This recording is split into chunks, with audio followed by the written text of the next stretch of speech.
Olá! Nesse vídeo vamos apresentar nosso trabalho sobre óleo fuso. Nesse trabalho, foram calculados parâmetros termodinâmicos do processo de obtenção do óleo fuso a partir do método UNIFAC. Para a realização do trabalho, primeiramente conhecemos melhor o óleo fuso, o que é, suas propriedades e componentes que fazem parte do mesmo, e como base para os estudos foram utilizadas essas duas dissertações.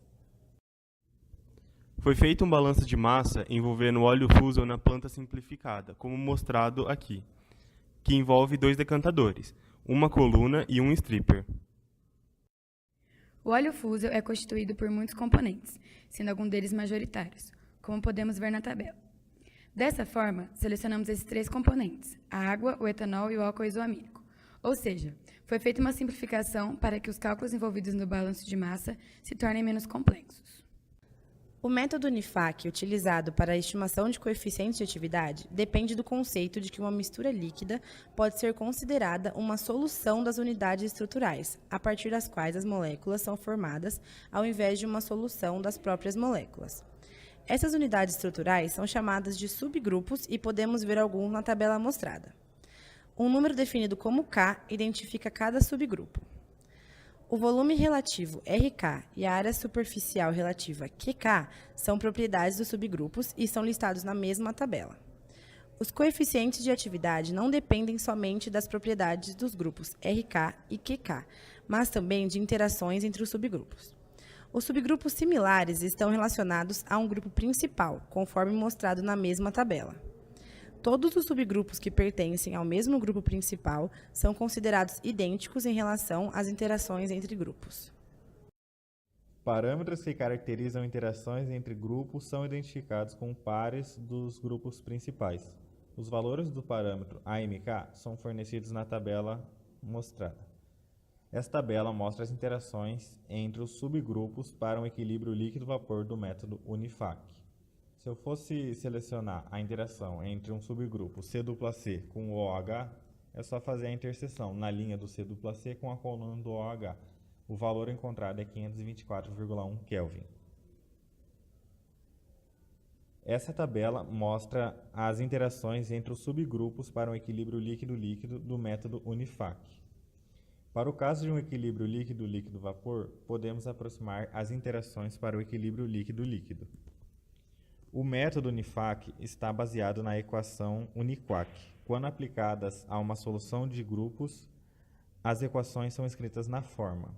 O método UNIFAC admite que o coeficiente de atividade do componente analisado de uma mistura resulta de 2 combinações, uma contribuição combinatória e uma combinação residual.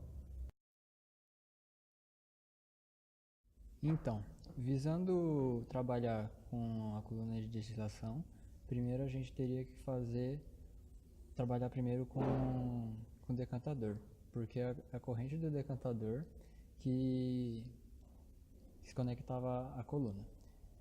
Então, primeiramente, a gente pegou os dados que o outro grupo da sala tinha preparado o balanço do decantador já, então a gente pegou esses dados e usou na entrada do decantador, na corrente A. Então, logo após, a gente calculou, com a ajuda do Excel, a gente calculou os coeficientes de atividade, beta e alfa, para beta e alfa, usando o método UNIFAC, que a gente tomou como base o exemplo do livro do Van Ness.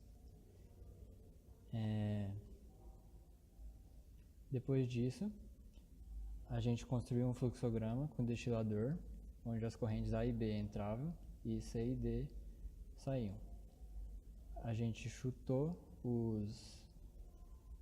as composições das correntes C e D para serem usadas no solver posteriormente e enunciamos as equações. As equações tinham 6 incógnitas, sendo elas as composições das correntes C e D, e as equações eram do balanço do decantador, da igualdade de fugacidade nas fases alfa e beta, e a soma das composições em cada fase, que teria que dar igual a 1. Com essas equações, a gente usou o solver, colocando as restrições necessárias, e com isso a gente achou as novas composições das correntes C e D. Nos pratos 1, 2, 3, 4, 5 e 6 foram considerados um equilíbrio líquido-vapor. Então, a fração que saiu do decantador foi utilizada como chute inicial para ser colocado no solver do prato 3. E utilizando essas equações aqui do equilíbrio líquido-vapor, foi obtida a fração do prato 3. Essa fração que foi obtida do prato 3 foi colocada como chute inicial para o prato 2, para o prato 1 e também para o prato 4. Para o prato 5 e para o prato 6 é a mesma coisa. Para o prato 7 é considerado um equilíbrio líquido-líquido-vapor. Então, foram colocadas as equações do equilíbrio líquido-líquido-vapor, fazendo a relação do vapor com o líquido em uma fase e do vapor com o líquido em outra fase. Utilizando as frações advindas do prato 6, foi utilizado como chute inicial para o prato 7 e foi colocado no software. E sendo assim, a fração obtida aqui foi colocada no 8, no 9, no 10 e no 11 torna a ser um equilíbrio líquido-vapor de novo. Então, a fração que foi obtida do prato 10 é colocada como chute inicial no prato 11 e também no prato 12. As únicas correntes conhecidas no fluxograma são as de entrada. Assim, o balanço de massa fica com várias incógnitas e para a realização dos cálculos da composição foram feitas algumas considerações que acarretam em erros nos cálculos. Mesmo com essas considerações, algumas correntes do fluxograma ficam desconhecidas e não podemos verificar matematicamente a consistência do balanço.